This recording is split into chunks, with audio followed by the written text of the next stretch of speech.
Bienvenue Banamboka, Lelo Toza na magazine Masolo. C'est normal dès que dans le 21e siècle, en plein capital, va continuer aux Angamai. Tant que Congolais, la ligne que peuple a se retrouvé dans le ça.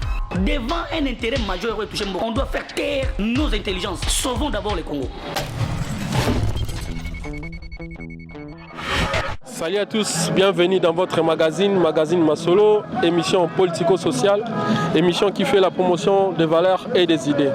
Aujourd'hui, nous sommes dans la commune de La Gombe, précisément à la gare centrale. Ici, quand on Labino Masolo, Italie, Congo, Binomo Boyebi, magazine Masolo, Ezali, magazine du peuple. Les lots à Masolo, Italie, bloc patriotique. Bloc patriotique, Binomo Boyebi, Ezali ensemble, il y a FCC, la Mouka, na ba parti mususu, ba force mususu, il y a opposition.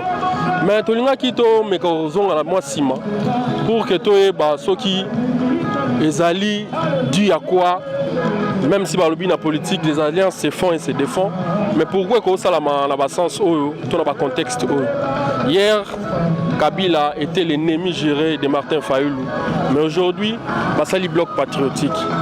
Mais biso ba Congolais to population to yambi ango ndenge nini to lobisa ba imboka to lobisa ba citoyen congolais pour que ba pesa avi na bango si ba yambi union wana ya Moïse Katumbi, Martin Fayulu, Adolphe Muzito na Deko Kabila topé ba membre sur FCC so ba yambi ango ndenge nini. Donc to loba mingi te sa population so ba yambi bloc patriotique neni so qui peut baza positif nango to baza négatif nango. Nous voici fidèles téléspectateurs Kandé Tobsaibino tozo sala sondage topé analyse ya baimboka sur le bloc patriotique au bandeko basali Moïse Kabila Fayulu Muzito na bandeko mususu ya force opposition. Nazala ndeko wa a sa point de vue nae. Mboka, bonjour. Bonjour Mboka. Kombo nani?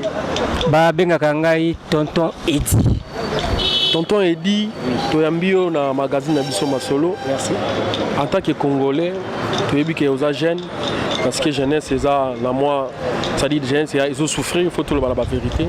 Par rapport à mariage et Salami Lelo Fayulu Kabila Moïse Katumbi Muzitu o bazaki ba ennemi lobi ba finganaki biso solandaki mais l'autre moni ba sangani. Merci beaucoup ndeko journaliste pour la motuna na yo. Eza pena motuna ya bwanya pe ya mayele. Mais sengeli avant to avancer tozonga mamuke sima. Ozoye ba ke toza ba humain. Na politique toza ka binemi éternel te. Na politique balobaka la politique est dynamique. Toza ka ba adversaire. Ce qu'on moni l'Union européenne et comme Union européenne tozongi na 1945 ba ko bandi ba komianate ba uti na ba guerre mondiale moko atroce ba guerre moko très makasi mais lelo puisque nous devons avancer ensemble bango wana ba sangana bazo avancer bazo tonga Europe. C'est-à-dire quoi? C'est-à-dire omoni Congo ya biso wa Congo to konga tozonga susu na période ya ba dictature te. Tokonga tozonga susu na ba période ba makambo ya mabe penza te. Congo esengeli et avancé. Tango Fayulu na Muzitu ba se sentir que bitumba oyo to bundi me biso mo to sokoka te. Esengeli to sala na baninga po e bakisa moi force. Bloc patriotique pour nanga eza vraiment mabete mais la mito to komi kotala cause moko eza commun pour na avancement ya Congo. Ndeko nanga en tant qu'analyste politique, il y a analyste politique, aux agences d'investigation. Ce qui au tali na boussole ya Congo. Place de Zokende, au komona brillard, au komona avenir est sombre. O yongana komi ko zo moi muke idée on dirait malembe le Zaïre sous la dictature mobusienne commence à revenir. Moni le corona, eza d'après ba signe to komona. On remarque on dirait dictature Mobutu komi ko zonga systématiquement. Or to ko linga to zo so période wana te. Vous comprenez? Nde yango wana il faut ba imboka basangana pona ko bengana iloko wana. wana eza on a biso za moi signe moko bastrologue bamoni déjà soki tolali pongi mwana mboka akokoma roi tout puissant moyen ya ko résister sur zate ne yango baloba soko moni mabe ekomi koya en tout cas bengana ngombala moko ndeko so na landi ou bien yoza pour le bloc patriotique mais et pourtant quand le bien toza ba humain Moïse Katumbi oyebi mambo elekelaki entraînant de Kabila toko bosala civilité lelo basangani est-ce que ils ont au nom du peuple ou soit ils ont au nom pour l'intérêt parce que politiciens congolais attendent la rare intérêt na lobezaki Fayulu Kabila Bendabika Bagaze Bambangu mais qu'est-ce qu'il peut faire attaque tout lobby qui est total la libosongo total la dictature en haut mais toza pe batu est-ce que bloc on est sincère tozonga souster tant ba okende liboson ndenge salama na Genval mutamtata li sous intérêt ba panzanité mutazo souffrir ezanga na yo population ngali na lo balelo face au Congo l'attaque analyse politique bloc wana intérêt à peuple zani la carte. Bon, merci beaucoup. Premièrement, aux appels de raison. Pour le biolo komoko pena eza réel. Ba politicien au balobara libanda na terrain et comme makayangote. Yo qui est belé mais le tout le monde makamusu na terrain. De ataba o bazo sala ba bloc wana. Ce qui le komi bango okomona ka ba komi ko wela ba ministère régalien, ba ko wela ko constitutionnel, ba wela seni ataba bango ba su pouvoir lelo. To yebi eloko wana. Yango to ke to zapena ba analyste politique to na katikati to contre la mutute. Voilà. Bloc patriotique wana pe eza lango pe anemo mariage contre nature. Eza mariage ba homosexuel. Et ko produit nango eloko mokote. Pour idéologiquement parlant, baza na idéologie mon côté. Ba wuti za kosangala bazala kati. Muzito zaka na ya sikezate. Ya sikezate. O wana bango bazo sala wana et c'est encore ba show ba sala. Mais intérêt à peuple vraiment ezo zalaté. Pour to remarquer ça mingi ba intérêt politique ya ba repositionnement politique. Wala pe ozana raison pour le lobiana. Na pe sotorté ozana raison. Bazo lukaba c'est repositionnement misu ba bike. Soki le loto ke na élection ngana ozo na majorité parlementaire. Ne yango fona sala on a sala na po na grimacer. Mais ce qui est vrai, aux réalité, ne konangai, quand nous sommes bandits awa, tous arabinemi éternalité. Nous sommes des adversaires politiques. Mais pour la cause noble et juste, les Français ont l'idéalisme chevaleresque. C'est-à-dire, se battre pour de justes causes. Quand on peut cause comme une noble, malgré tout, il faut te signer. Pour comprendre. Mais, nayebi pe mécanisme na raison pena que bloc patriotique wana pe bazana bango pe franc-té. Ah, n'a pas simplement quoi. Avant de marcher nous les 13 oyo. Fayulu a salé appel. Mais le Tongo Geneviève inagosi ayeko démentir. Alors bien obiso tozo yapo basango mutu babengi sibiso. Donc déjà ba se contredire. Jour en marche, muzu tozate, moi c'est la direction, c'est-à-dire ba la direction mon côté. Biso to mo na ngobi biso na magazine masolo to mo na lokeza bazo mbrie ka population. Nzungu moko balambi pondu, fumbwa, madesu, makoso, nzungu moko. Wana bi oni bolambi la biso. Donc baza pe fronté, c'est pourquoi peuple peut tozala éveillé. Baza mingi pour la intérêt politique na bango. Ko to la pe la sur raison. Oza pe na to pe na raison. Donc quand tu as pepende tozala mwa muke éveillé pour bakota musabiso kala militaire tout le monde appelle yobikaka hein. En tout cas merci Bing pour l'intervention na yo ezaki vraiment à la hauteur. On a to ya mona mboka mususu ndeko bonjour on s'est présenté pour to pesa pe point de vue. Bonjour bien aimé. Comme on a Hilaire naza ingénieur na onatra ndeko Hilaire to beta lisolo lelo ya bloc patriotique. Lelo tomoni ba ennemi éternel lelo basangani sous autour il y a Moïse Katumbi, Kabila, Fayulu, Muzito na église catholique. Pour le mariage wana tant ozwa kiango oyamba kiango. Bon premièrement on appelle ça d'abord merci na question oyo. Ndeko auto le kana micro awa. J'étais à ses côtés. Non, d'abord, il y a Kanda. Kanda wana ya qui ennemi te, mais Kanda ya kozongi se nanzela ami baka congolais. Et loko aliboso eza cœur. Union au bateau basali wana. Tango ba bengi Fayulu et pas président Félix ke boya to sangana. Union bango basali wana. Eza oya bengi bangoti. Union sacré wana. siko tango bango bazo s'écarter bazo s'éloigner na vision oyo ya bengeli bango pour quel but o bango baza nango baza na but moko diabolique oyo ezali pona ko régresser mboka ezonga sima moral d'abord oyo Fayulu Mozito bakoyi kopesa na peuple congolais ka l'autre Katumbi Sise Kabila. Quelle morale papa? 18 ans au pouvoir oyo Kabila sali ba timoli libulu munene pote ezanano bazoluka moya ko sokolango ko penser yango pour que et comme normal. Mais au moment où bazo pensango yazo kende ko sana na mobomi wana. Vous trouvez que ce n'est pas normal tout le monde a ba sentiment charnel wana. Ce sont des sentiments moko inutiles.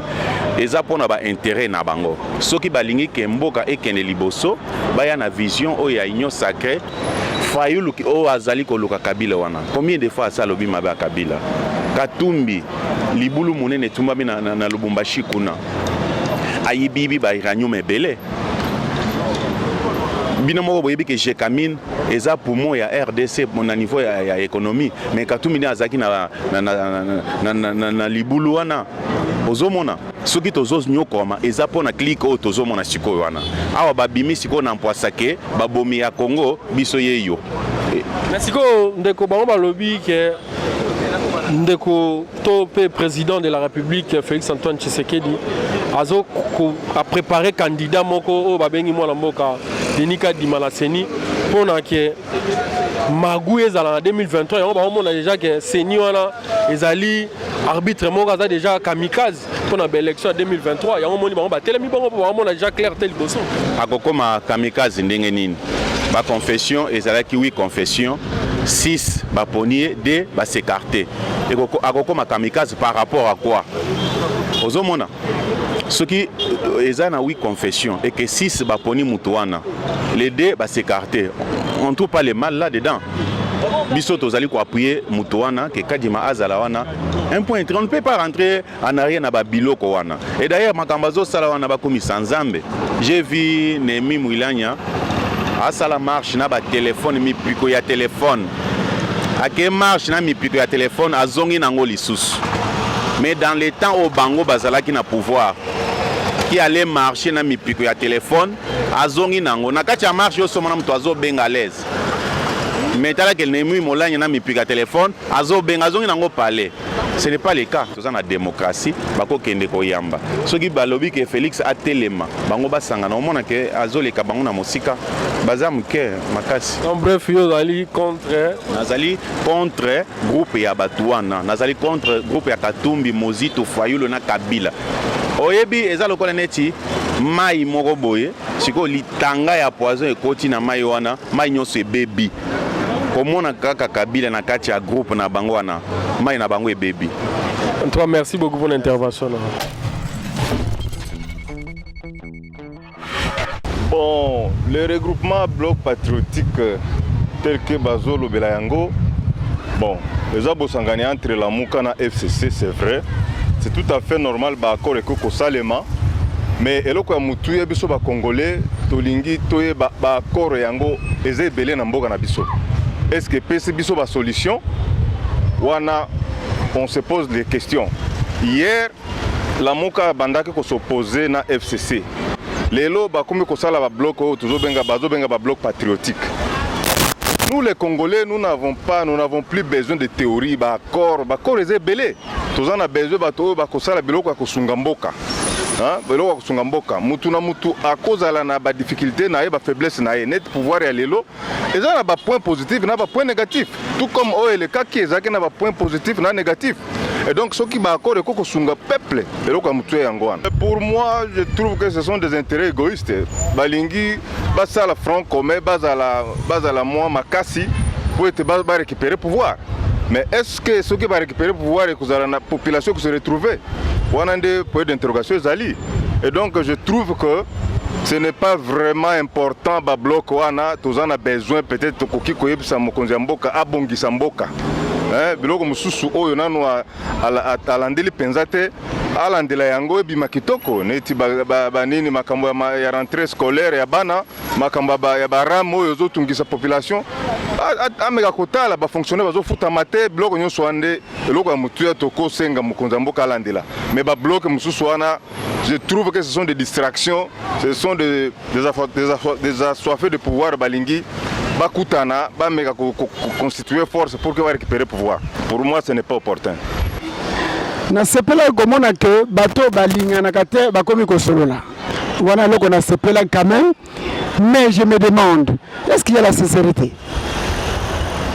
Mais na sepela ki komona bato basolola te basolola. Utabata faulu na bato ya Raïs basolola, c'est un aspect positif parce qu'en tant que chrétien na kolinga bineme ezalate ata makambo ko meto solola. Eza opportun parce que tout le temps qu'on aura besoin de solola, tout échanger, net au mûrir makambo. Imaginez-vous bato bakabona ki basolola te, bakomi ko solola. Ils ont un objectif certainement. Peut-être bako vandisa yango, mais vraiment ko solola bato ezala malamu. Donc tout le ata la guerre et ça les misuka suka li solo. Alors pourquoi bakutani mais seulement définir ba stratégie malamu. Sinon ekozalaka lokola union sacrée hein, où on ne connaît pas où l'objectif est clarté lobby bato bako kabwana ezali su malamu te. Munguna pe ba combattre ka ezala na pembeni. Soko za musika okoba pe ko combattre été. Je crois que la dictature est botamiawa. Est-ce que bisika bazali kuna? Est-ce que démocratie pesali? Ça aussi, est-ce qu'ils se sont répandus FCC Bazala qui la dictature na bango? Est-ce que batubeli devant population? Non. Nakuko bayoza mabe et pingana mitala. Moi je crois il a gagné pour unir ce pays, pour unir tous ces politiciens. Mais ce que on ne va rien aboutir. Le pays n'a pas besoin de et surtout le leadership moko et qu'on rassemble, je crois que le pays va avancer. Au moment où nous parlons, c'est opportun. Parce qu'on limite un peu la dérive, il y a le gouvernement Félix. C'est important. Donc il fait ça là. Et ça c'est la nature même, c'est la loi de la nature. Ce qui le gouvernement batona bazate, il dépasse na ba désordre, ba dérive, ba exagéré. Mais il faut non pas ça, c'est comme ça. C'est comme ça. C'est important. Pression nanga pour na makamba bloc patriotique parce que c'est l'actualité. Hein. Bon, je crois que Eza Mabete, ceux qui battent Balamboka va se regrouper pour défendre une cause qui est juste. Mais seulement ce que nous regrettons, c'est que dans ces pays, on a connu beaucoup de regroupements, mais au finish, le peuple n'en tire pas bénéfice.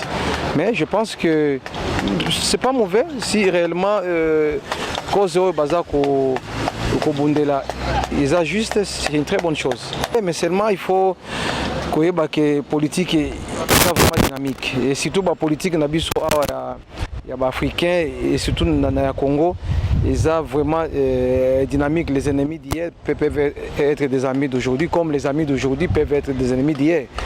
Bon, sur le plan de la sincérité de Tuningai, bon, attendons voir, parce que l'essentiel c'est quoi? L'essentiel c'est que tous à la ennemis, tous à la amis, mais bisous surtout bunda pour la cause juste et pour Mbogapé Kendelboso, parce que le pays est dans la démocratie il y a 31 ans pratiquement, c'est depuis 90, le 24 avril, que décrété le président de la République. Donc, nous avons l'impression que Toza tourne en rond. Nous tournons en rond. Nous avons connu de mon jeune âge Issoral, Issor alliés, forces politiques du conclave. En tout cas, nous avons connu les groupements belés. Espérons que cette fois-ci, Batoyo Babasereni, Babaza réellement qu'on défende l'intérêt à peuple.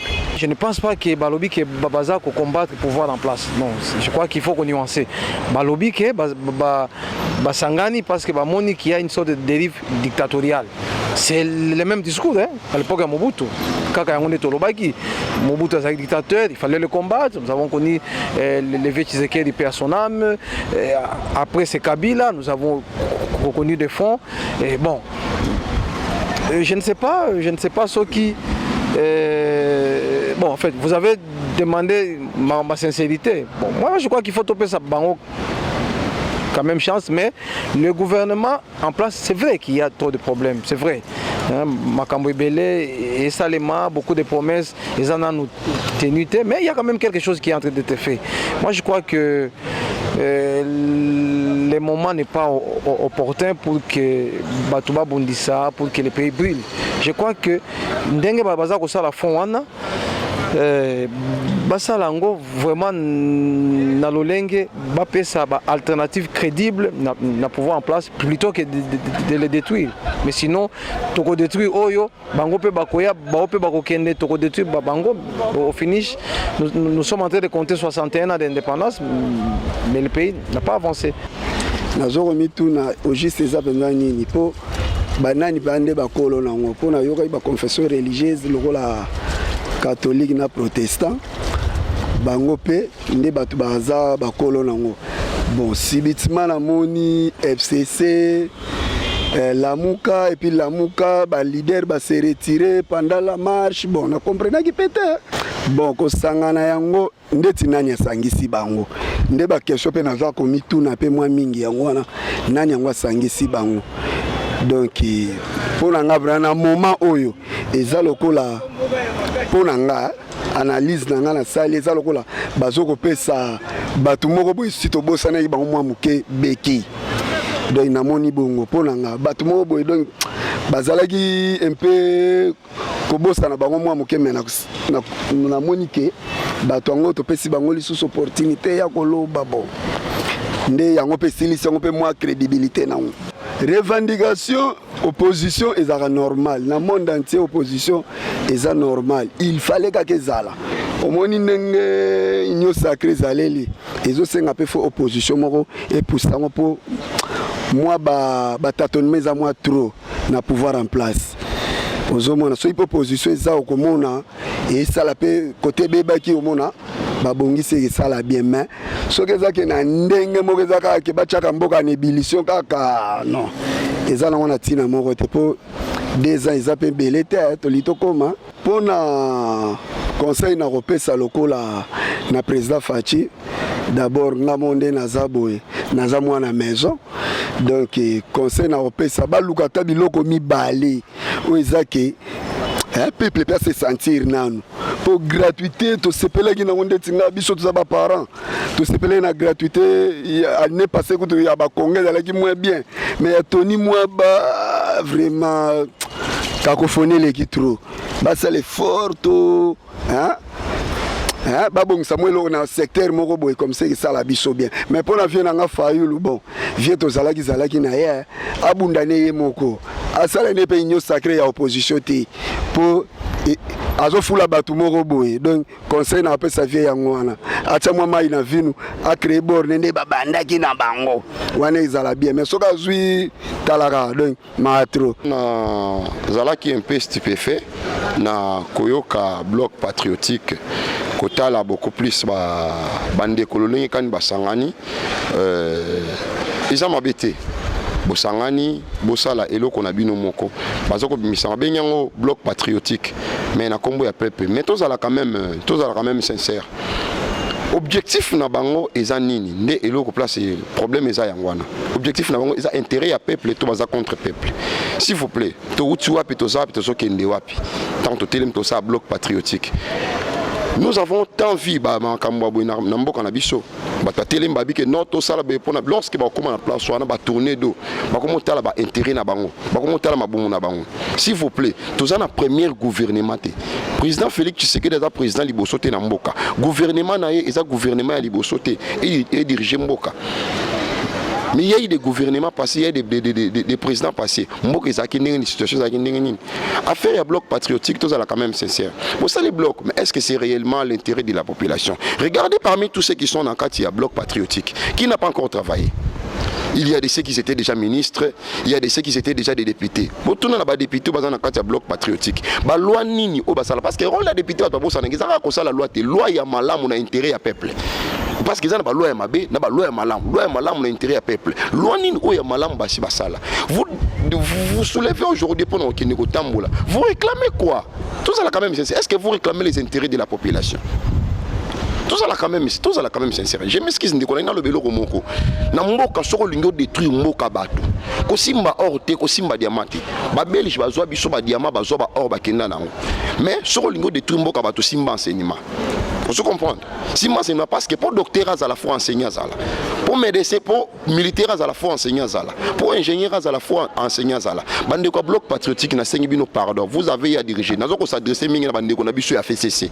Hein? Vous dirigez mboka ma rendement la musique akindini bobima ki bosali marche le samedi passé oui c'est vrai botamboul mais na époque bino bande ko diriger ceux qui ba basali marche ba onzonga ba chemise ko pasuka ba gaz ekoti ba na misu ba kangi ba ki ba porter disparu tout simplement pourquoi parce que basali marche tous à la sincère bloc patriotique si vous voulez agir parce que ceux qui na lingi na peso conseil na reprocher yon de konanga journaliste ngo za boliboso il faut ngamo kona meka kozala exemple ya malamu pona ko jobe mo kananza meso ba soko lingo longole loko na liso moninga longola nanu na oya yo moko to bato musuboza wana parce que justice azoko kipe bino te so balandela bino misuboza na droit ya kozala liberté boyebi ke bosala ba jugement mosusu na butu bozo sambisa mutu bokangie bande na misu atelemi na fleuve asilisi bobeti masasa koyi na maya kei combien de personnes babima na ba marche bazonga teti lelo vous voulez nous dire quoi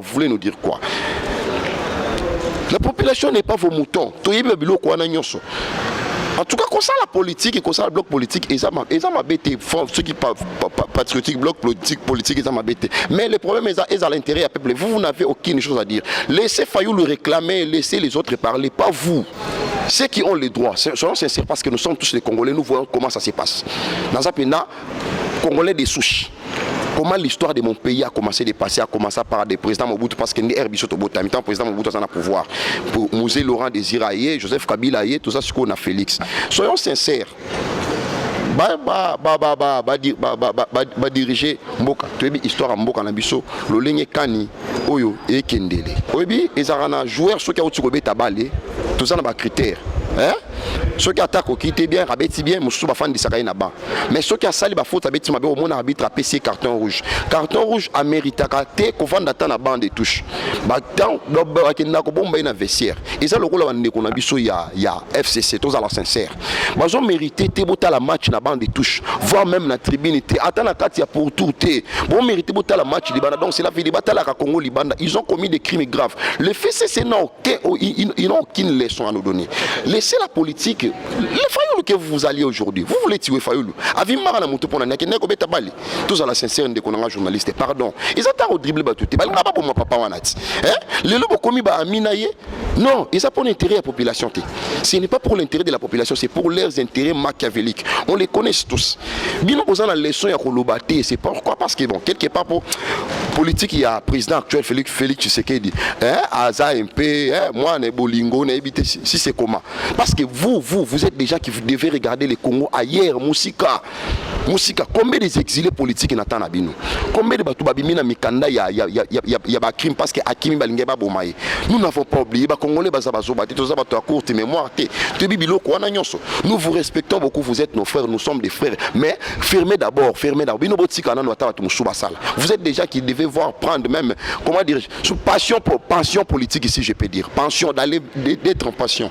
De ne pas dire qu'est-ce que vous voulez nous dire, vous allez nous dire quoi? Bosali o bozala capable ya kosala bosukeli wana laissez les autres travailler aussi. Vous avez fait ce qui était mis, OK ça va. Joseph Kabila a même mboka tika on a aller élection. OK, merci beaucoup. Mususu pe aluka ya ameke un peu ko stabiliser vie sociale. O pas ko yona na sima ameki ko ajouter lo musubi chien so na pour ça au travail ko diriger Congo. Même moi qui vous dis j'ai aussi l'envie de diriger mon pays un jour. J'ai les idées, j'ai ce que je peux mettre.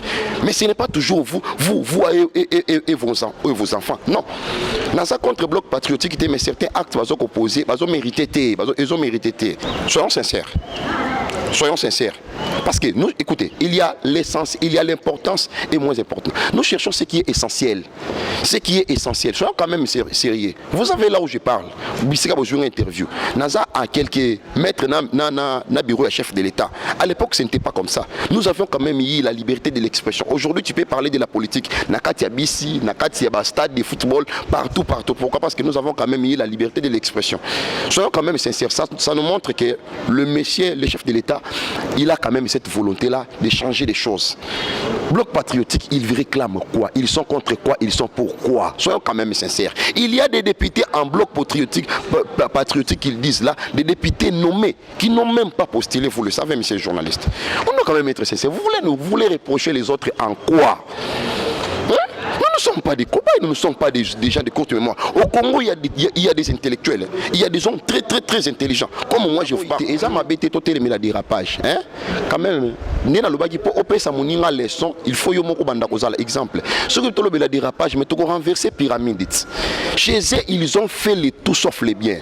À l'époque où l'FCC dirigeait ces pays, ils ont fait le tout sauf les biens. Ils n'ont fait aucun bien. Ils ont tué, ils ont volé, des arrestations arbitraires. Nous ne sommes pas des gens de courte mémoire. Laisse-moi de vous dire, voire même à l'université, vous avez mis des mouchards. Messieurs les journalistes, qu'est-ce que ces gens de soi-disant blocs patriotiques veulent dire? Tout le monde fait qu'ils ont passion politique, qu'ils ont dans la bandako. Ils ont pension politique. Est-ce que vous voulez comparer, soyons quand même sincères, un combat d'un enfant de 3 ans et de 18 ans? Mais quand même, si vous voulez regarder les actes, parce que le président Félix n'a même pas fait les 3 ans, soyons sincères, il va totaliser son 3 ans le 24 janvier 2021. C'est par là qu'il va totaliser 3 ans. Mais regarde ce qu'il a fait quand même si c'est la liberté de l'expression, ce que nous sommes en train de dire. Ce sont des actes acclamés, encouragés. S'il vous plaît, nous irons mollo, les Congos ne peuvent pas changer. Pour construire cet immeuble, ils ont commencé par des creuser. Vous comprenez? Ils ont commencé par des creuser. Comparons aussi les 3 ans de Joseph Kabila. C'était comment? S'il vous plaît, moi je ne taquine pas le Joseph Kabila parce que Joseph Kabila n'a jamais été ministre, il n'a jamais été directeur. C'est vous, Chadari et tout consort, que vous avez été des ministres. Vous comprenez? Quelle politique que vous avez amenée? Phénomène à Kamouena Sapo. Combien de familles que vous avez laissées pauvres? Vous avez tué, vous avez laissé une seule personne dans la famille. Soyons quand même sincères. Vous n'avez pas de leçons à nous donner, s'il vous plaît. Vous avez des conabis, attaque et tout ça. On vous respecte beaucoup, vous êtes nos frères, donc nous sommes dans la famille, nous sommes tous congolais, mais vous avez déjà dirigé. Vous avez